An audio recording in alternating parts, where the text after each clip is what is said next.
What started out as a 30-day drawing challenge in October ended up in November, and then I only finished it in December, which wasn't a job well done, but at least I finished it, and I think that's what's important in my regards at least.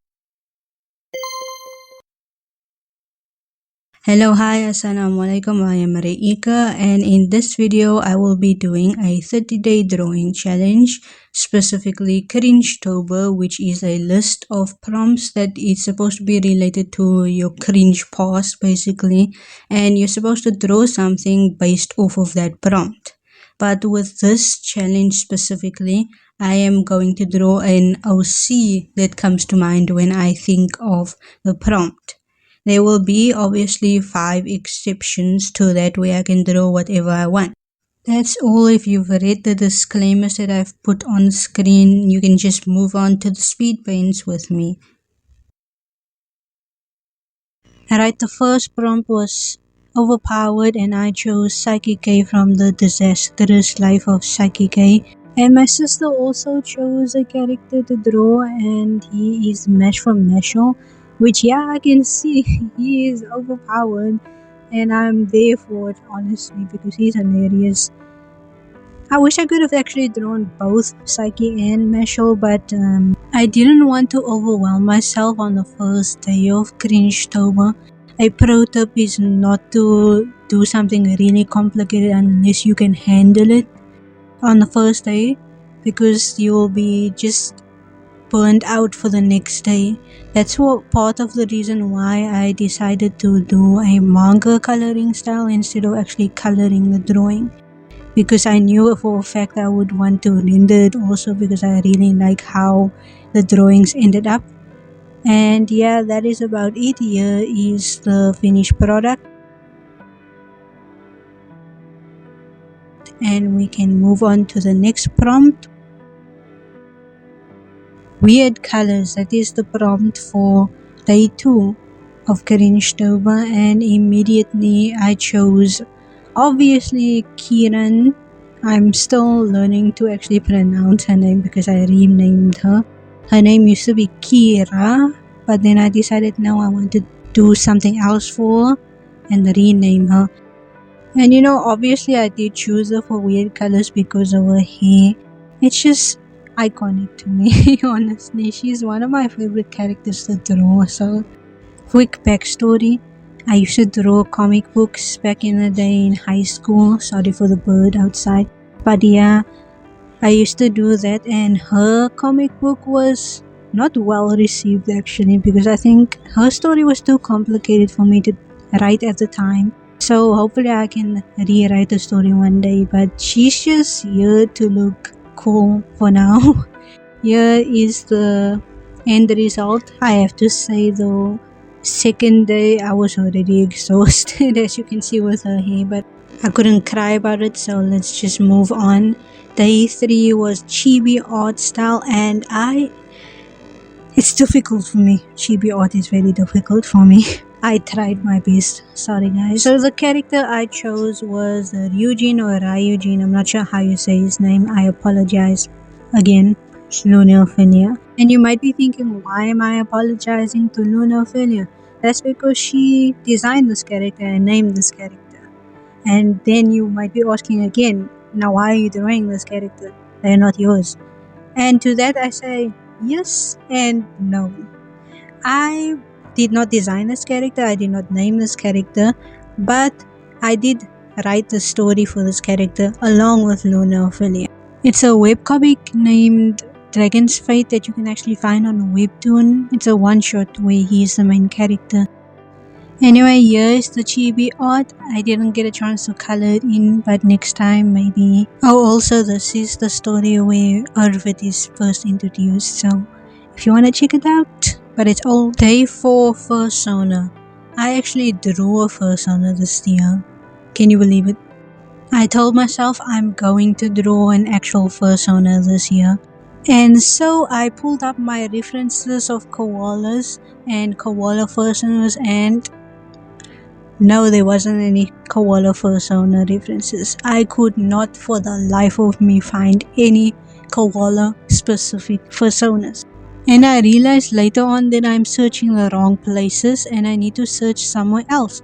So I searched Tumblr first, and there we go. There were some nice references and other people's personas that are koalas.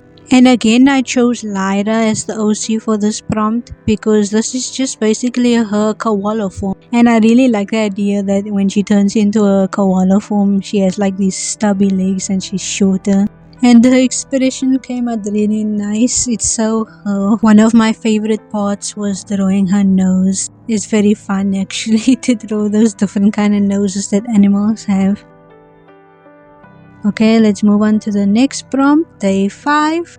The prompt, interestingly enough, is favorite cliche, which gives me an excuse to talk your head off about my favorite kind of cliches. So there's actually 2 cliches in one drawing.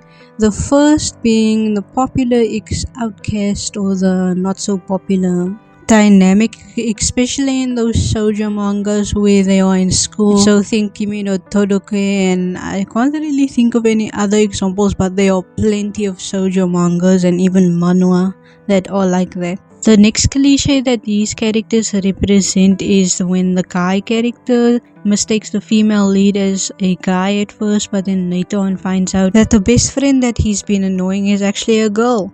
In this case, that's the same over here, that he annoys her, but later finds out. An example I can think of other than Oran High School Host Club is Monthly Girls Nozaki-kan, 2 side characters. And the third couple in Life is Hard for an Otaku. As suggested by the prompt, it's cliche, it's weird, but I watch it every time. Okay, let's move on to day 6, which is musical. And in this drawing, I decided to actually draw a character from a musical in favor of drawing maybe OC dressed up as a character from a musical. So here I am drawing L because he's my favorite. So what pushed me to actually draw him was I saw a whole bunch of creators also drawing fan art for him, but here I was trying to capture the musical realistic feeling, thus the kind of different style you see compared to how I usually draw. Honestly, I didn't like it, but I liked it at the time, so I left it as a sketch. So that's why I decided to color it in more black and white manga style. And to be honest with you, it was getting late too that day. I only have 1 day to finish one drawing, so I just moved on. Also, side note that I wanted to mention was that I discovered this through a YouTuber named Rosmo through her animatic of the song Stalemate and Something Else. If you're not into the live action kind of musicals, especially anime live action musicals, then you can definitely check out maybe animatics. The next prompt for day 7 was anime, and the direction I went thinking of an OC was finding an OC that I inserted into anime. With that in mind, I picked a very precious and very old OC. Her name is Icha, which is definitely not based off an Indian soapy I used to watch when I was 13-12 years old. A child's mind works in very wondrous ways. The story behind her is supposed to be this really tragic orphan child who ends up in the fairy tale universe and somehow ends up Gildart's adoptive child, and angst ensues because Kana. I think that's about it I can say without embarrassing myself. This is the first time I'm drawing her in years, and even then I only drew as a teenager. This is the first time I'm drawing her as a child, which is more accurate to how her story began. Honestly though, I need to tell you that I finished this the 8th. Other than that, I did try to imitate the anime coloring style, but I don't know how well it went.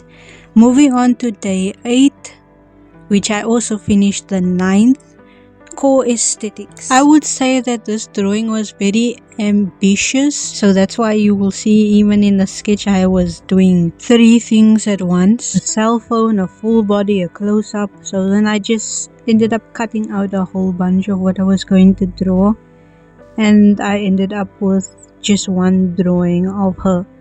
This is a OC that doesn't have a name. She's one of my more recent OCs. and so she doesn't have much of a story yet. And I would say that you're watching me design her in real time right now, because the only time I drew her was a sketch in my sketchbook. And per usual, every Cringetober I need to do research, and I ended up choosing the 2000s core style, with the backgrounds and so on. I'll just put it up on the screen because there is a name for it. And okay, let's move on. Day 9, which is a very short drawing actually, and I finished it on the day that I was supposed to, so that's good, I guess. And the prompt for this day was indie game, which I don't play often at all, so I went in blind and chose any game I thought looked visually interesting, and I ended up choosing Hollow Knight. So you can see here the sketch finally. I was drawing my OC as a Hollow Knight because I saw once Love to Draw Manga did that before with her persona, I think, and I thought it would be interesting to see the specific character that does wear a mask as one of these Hollow Knight characters. Researching for this drawing, the characters and the lore sounds really interesting, but I can't say much about it. And I can't say much about my OC either, other than he is part of Angela's universe, but that's about it. Next, unnecessarily complex, which was something. Day 10, finally we get to the 10s, and I was struggling. I initially only did a sketch on day 10, but then finished it later on. But guess when I finished it? Are you done guessing? The 15th. I took 5 days to finish this drawing.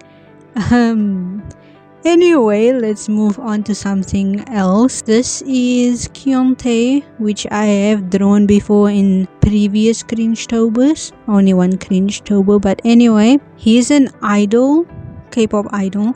So thus the perfect fit for unnecessarily complex outfit. And I really wanted to render for this one, so please cut me some slack. Oh yeah, this one does have a webtoon you can check out. Anyway, here is this pain in my sides. The lighting could be better, but at least I went out of my comfort zone with this one. Anyway, let's move on to the next day, day 11. So the prompt for this one was crossover, and I thought it would be very much perfect if I drew these two characters together.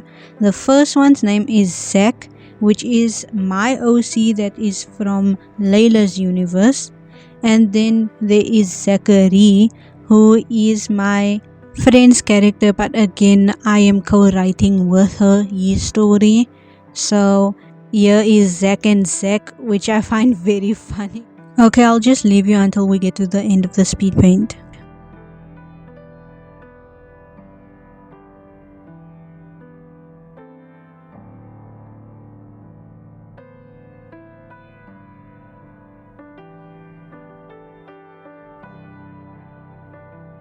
I think this is one of my favorite ones.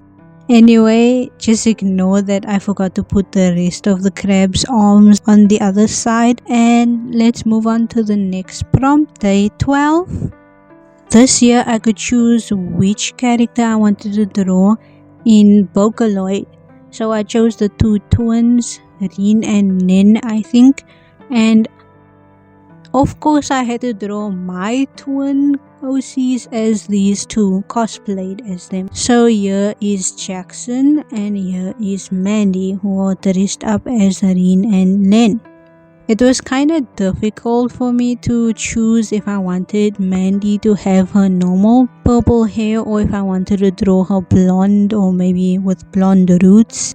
The final product was purple, but I did shorten her hair as well.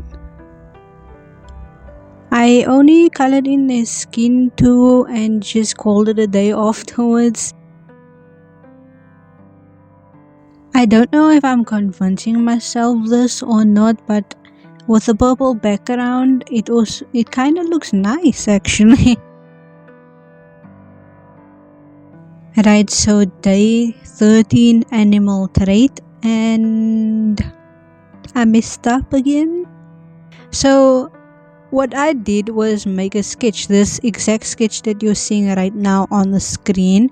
I made a sketch and just didn't finish it until, let me see, the date. The date you might think isn't that bad, and I checked the date and oh my god, oh my, I have no excuse. Odd block, I don't know, I'd have no excuse. So let's just move on to the drawing instead. So let me address the elephant in the room. No, this is not Applejack. This is my OC. He did not look so Applejack in my sketchbook, but yeah, I can say though that he is supposed to be like this fox person with colored skin, but that's about it I can say about him. Okay, let's move on to day 14, which is first OC. And let me tell you, you think I went deep down in 2024. No, 2025 I went to my first ever comic. Admittedly, I didn't redesign him, I just redrew him the way I thought I would draw him now. Eventually I do want to redesign him though, but right now I'm actually satisfied with how he looks. This is actually a redraw of one of the panels he is in. I'll show it on the side. I think maybe I did already. But here I didn't draw skin color, so this is actually my first time putting a skin color on. All I knew that was this guy was blonde and he has an evil twin brother and he attends a magic school and he's got electricity powers. I'd rather not tell you his full name. At this point, I discovered I got much faster at drawing and rendering pieces. Like this took maybe an hour or less, but usually it would take me much longer. And I am actually very happy with this drawing. Now the last prompt for this video until part 2 is first attempt, day 14. And for this, I really did want to try drawing a My Little Pony character. And so I decided to draw one of my OCs as a My Little Pony character, what she would look like if she was in that universe. I've always seen these redesigns of My Little Pony characters and the next generation My Little Pony designs, especially from certain YouTubers I watch. So I wanted to try it myself, and here I finally got the excuse to do it. In this universe that Layla is in, she's supposed to be able to use magic and basically is a magical girl, so obviously I drew her as a unicorn, is it? I'm not sure how you say it. And there we go, there is Layla as a My Little Pony character. I would say that the only thing I'm a little upset with is the background, but other than that I'm satisfied with my first attempt. Yeah, and that's the end of the first half of my Cringetober experience. So part 2 will probably come out in February somewhere because I want to finish a video before that. And other than that, I've got nothing else to say. Thank you for watching. Thank you for your patience, and bye.